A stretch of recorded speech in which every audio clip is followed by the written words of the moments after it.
बिस्मिल्लाहिर्रहमानिर्रहीम। अस्सलाम वालेकुम व्यूअर्स। आज मैं आपको होंठों की खूबसूरती को बरकरार रखने के लिए कुछ टिप्स बताऊंगी। व्यूअर्स, होंठों की खूबसूरती और गुलाबी रंगत को बरकरार रखने के लिए इनकी केयर करना बहुत ज़रूरी है। इस काम के लिए सबसे बेहतरीन ऑप्शन यह है कि आप लिप बाम का इस्तेमाल करें। इसके लिए भी अब आपको केमिकल शुदा प्रोडक्ट्स खरीदने की ज़रूरत नहीं है, क्योंकि अब आप कुदरती लिप बाम घर में भी तैयार कर सकते हैं।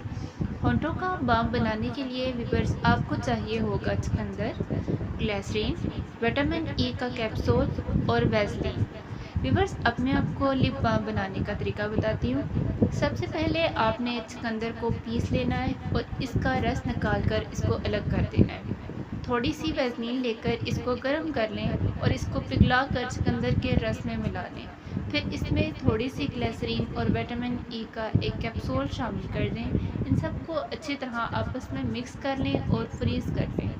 अब इस्तेमाल का तरीका: सोने से पहले इस पेस्ट को अपने होंठों पर लगा लें और सुबह उठकर धो लें। आपको एक रात में ही बहुत ज़्यादा फ़र्क महसूस होगा। बेहतरीन नतीजे के लिए रोज़ रात को इस्तेमाल करें। व्यूअर्स, ये थी मेरी वीडियो। शुक्रिया मेरी वीडियो देखने के लिए। अगर आप मेरे चैनल पर नए हैं तो प्लीज़ सब्सक्राइब करें, लाइक करें एंड शेयर करें। अल्लाह हाफिज़।